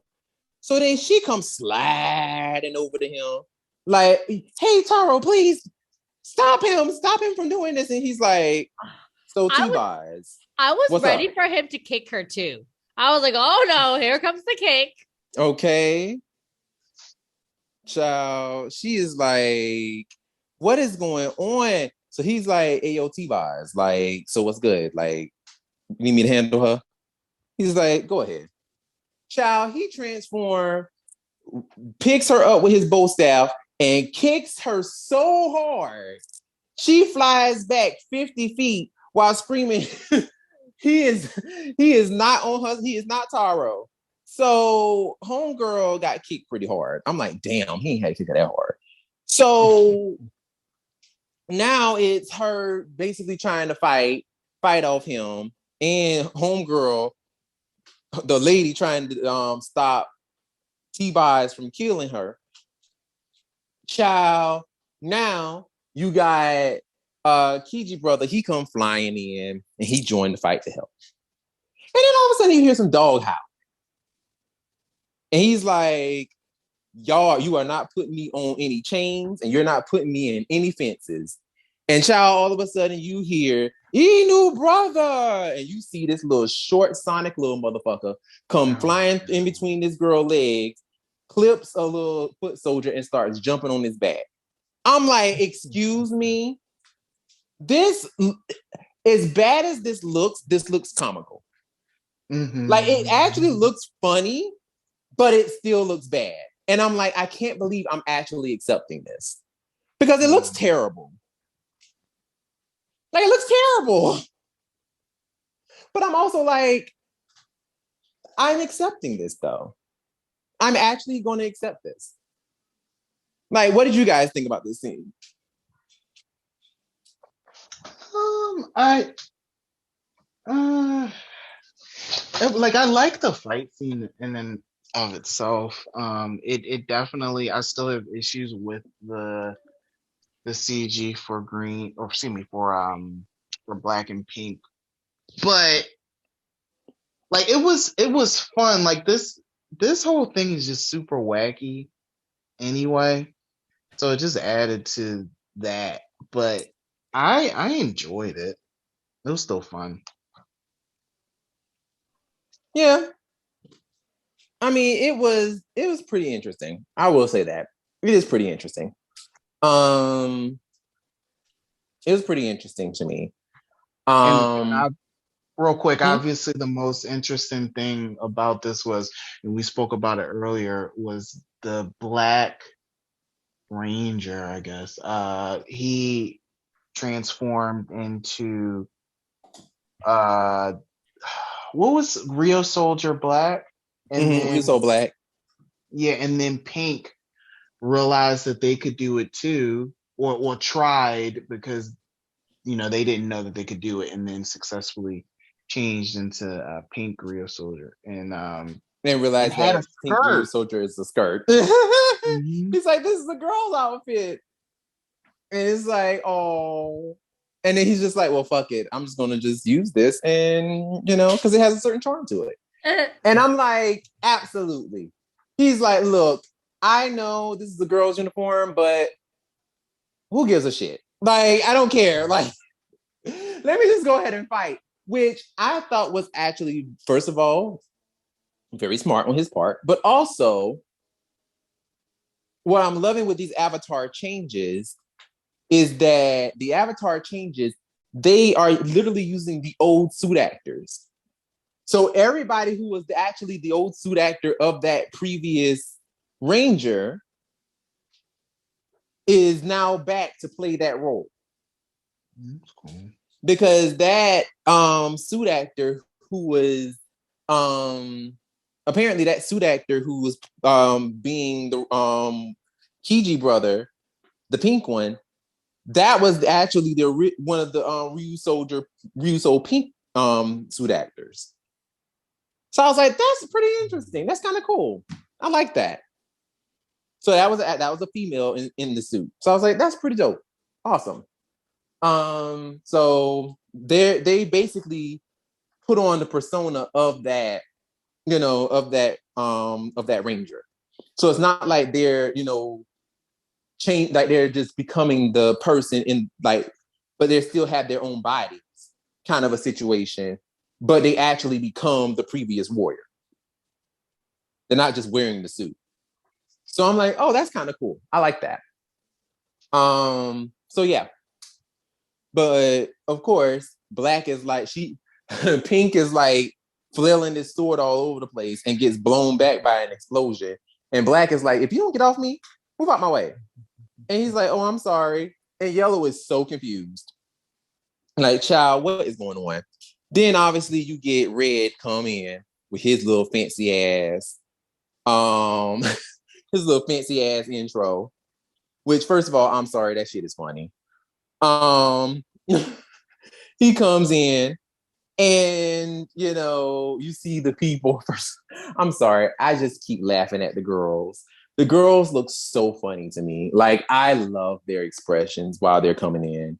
Their expressions are great. Like, you get that one girl who is like throwing out the confetti. I love her. She brings me joy. Like, I love her specifically because she looks so happy about her doing her job. I'm like, oh, I love you. Anyway, he comes out, he goes running, and he's kicking everybody's ass. He's kicking his boss's ass. He's kicking T-Bar's ass. He's kicking Left Eye's ass. Like, he's kicking everybody's ass. So then he ends up doing himself a little piece of alter change, which alter change is when he becomes about 10 centimeters big. And he's a little peach. Well, a robot warrior peach. That literally is like, he becomes like a little ping pong little thing, and he's bouncing all over the place. And it was kind of cute how he hits the little thing and he keeps hitting Left Eye in the back of the head. Like, I thought that was funny. Like, I was like, wow, that's kind of cute. And so like he runs to the one door and Left Eye is checking at the door, and he comes at another door behind T-Boz. T-Boz is like, you ain't gonna get me. And almost clips him with his sword. So then, of course, he does this little thing where he does this kind of like little arrow little attack or whatever, but they escape it. And then they haul ass because it was like, we ain't got time for this shit no more. So they disappear. Ciao. This part, I ain't gonna hold you. This shit was funny. Homegirl picks up Taru and they're running from the bad guy. Yeah. I ain't gonna hold you. That part was funny. I actually cackled at that. I was like, why is she running with this dude on her back like that? Like, and then did you notice Inu brother goes and he likes I don't know whether they did that on purpose or not, but they literally had him go and kick at air. Like the monster is already like 10 feet away from him and he's kicking at air and grabbing at air. Like, I'm like, why are y'all doing this? This looks silly. Like, what is happening? And then he's just like, come on. And what makes it so funny is the guy who plays Inu brother has such a deep voice, but he has this little tiny body. I'm like, it's giving real Knuckles. That's what it's giving to me. Knuckles. It's giving Knuckles. Because Knuckles got a deep ass voice, but he's like yay high. Like he's teeny as shit. But he got this little deep ass voice. It's so funny. But anyway. So they go, and obviously Taru wakes up after he, gets out of altar form. He wakes up and, locks his legs around the bad guy, flips over and kicks on the chest. So they use a little final move, which is actually kind of cool, and basically defeats her. Same thing happens previous episode. Basically, the fire hits the sky, which creates the virtual world. And basically, she becomes an actual train that is running through this virtual game world. Mm-hmm. So he goes into the world. He jumps on his bike, goes into the world, chases her. Also calls on what's his name? Duran, I want to say Duran, and Duran is the robotic Tyrannosaurus. Calls on him, becomes the bike. They merge together. They have their little fight scene or whatever. I thought it was pretty generic. It really didn't make me go ooh or anything like that. It was just I don't know. It didn't really do much for me. Like, what about y'all? Like, how did y'all feel about the scene? The entire fight scene? Yeah, like it didn't really do nothing for me. Wow. Well, first off, I got vibes from Forever Red with a giant. Even though it was a train, it looked like a dragon, but like a giant dragon, and then like a tiny bike fighting it. It reminded me of Cool and Serpentine. But the whole layout of the fight, and I don't like Megazord fights, but it was really cool. Just the whole it being a train and it's like going all around this digital world, and then or this digital city, and then you have the Red Ranger fighting it as it's still just moving like all around. Like I there was so much going on. And there was actually kind of like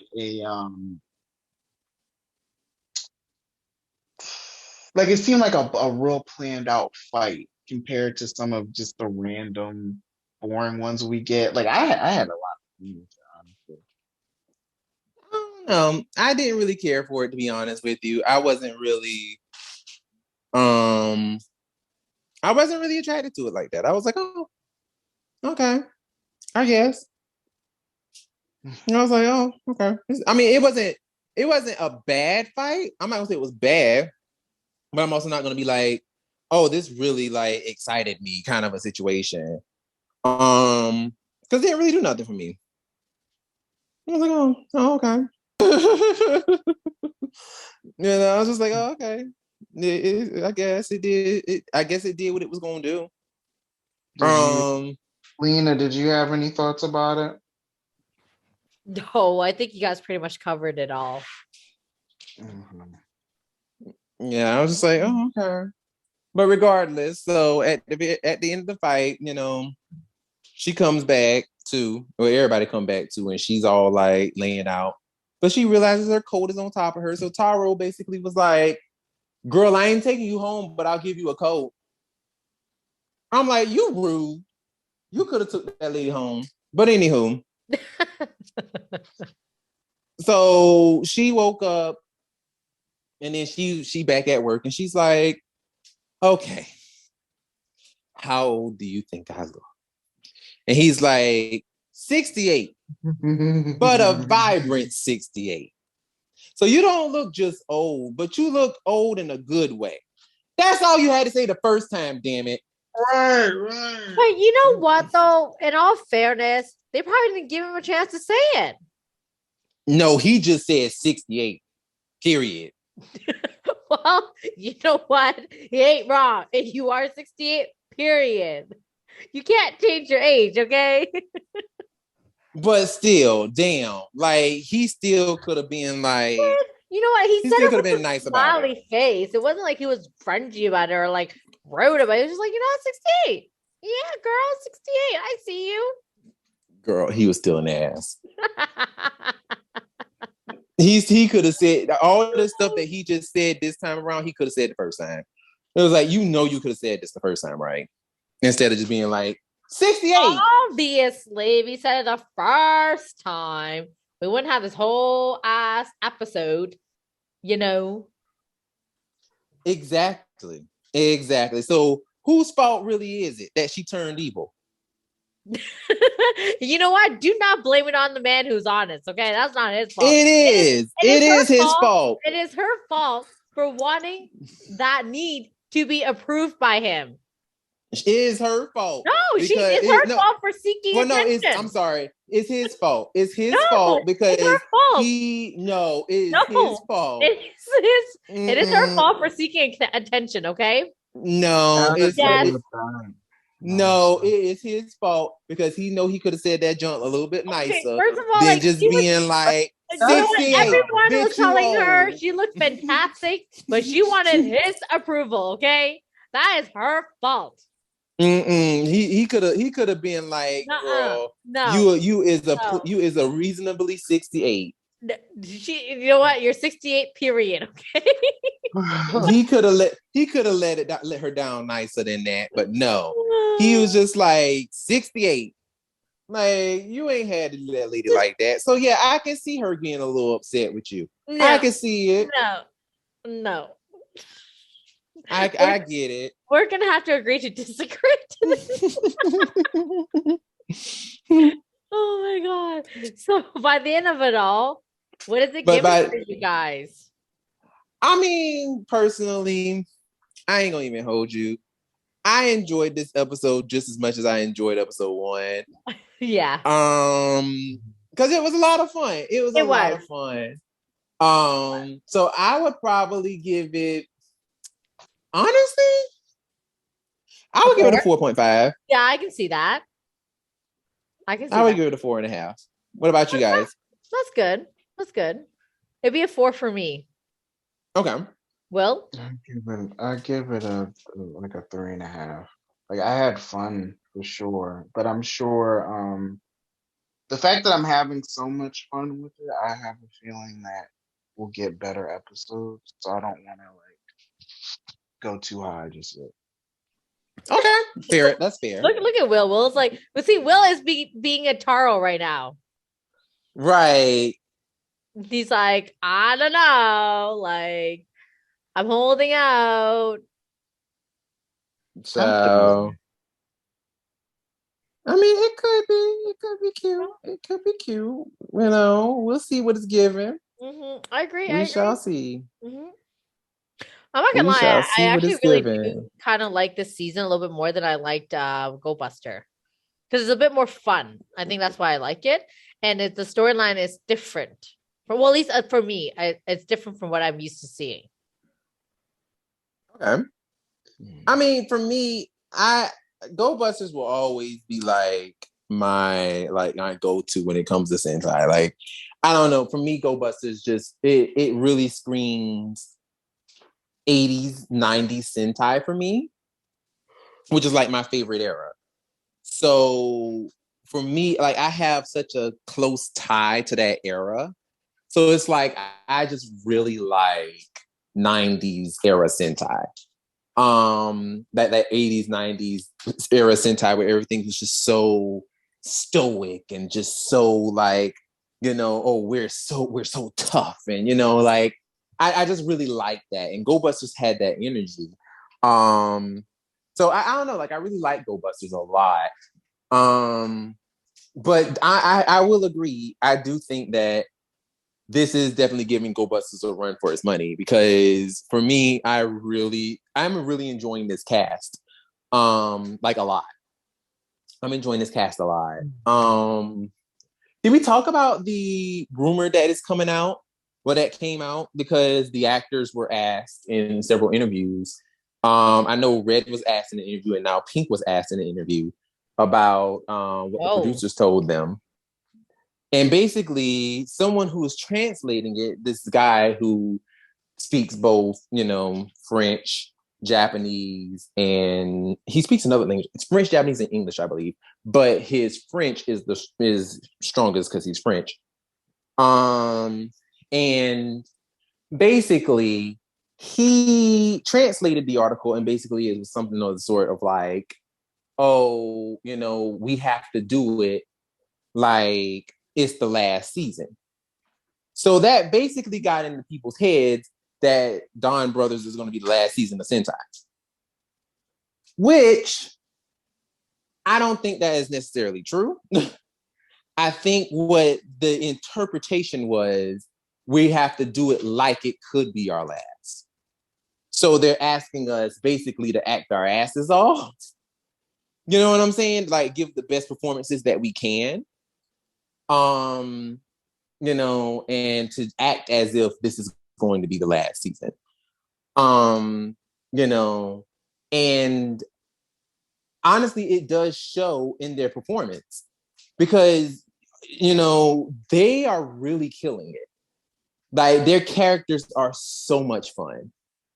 And I just love the way each actor is just like pouring their all into it and just like you can tell they're having fun, but they're also being fun characters. So yeah, I really like them. I like them a lot. I really like them. So far, which one do you think is your favorite?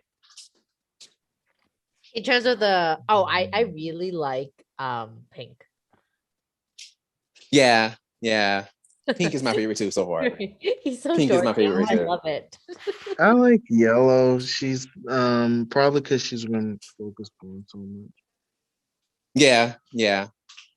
I'm still waiting on us. I'm waiting on us to get like more stuff with her. Yeah. I mean, this really is basically panning out to be the Yellow show. So which is different. It's very different. So I really want to see what they do with her and how they handle her. So yeah, I'm really excited about that. I'm really excited about how they're going to do her. I think it's going to be really cool. I have a question. What's up? The Zenkaiger, I guess it's a white Zenkaiger. Oh, Zenkai's black? Black, even though he's white. But he has black accent, so they call him black. Interesting. Okay. He has the one drop rule. So I'm wondering, like, you didn't catch what I just said, but okay. I didn't at all. I'm gonna have to listen to it back. But I totally did. Thank you. So he walked away with the Tokuger, like a Tokuger. Yeah, the Tokuger gear. Mm-hmm. That was interesting. Oh, gear. Oh, yeah, that does look like. So that was interesting. And then at the end, we saw Haraku's boss at the restaurant with the two gears. Mm-hmm. So is he Zenkaiger Black? Yes. I'm wondering. Okay. He is. Okay. Yeah. Well, everyone, if you really enjoyed this episode, if you have anything that you want to add or anything that you want to say or anything like that, you know where to reach us, obviously. Yeah, just go ahead, hit us up, let us know what you think. And we will definitely read your comments on the show at per usual. You know what I'm saying? Because that's what we do. So yeah, once again, my name is Brandon. My name is Lena. And my name is Will. And we will see you next time. Bye. Bye. Bye.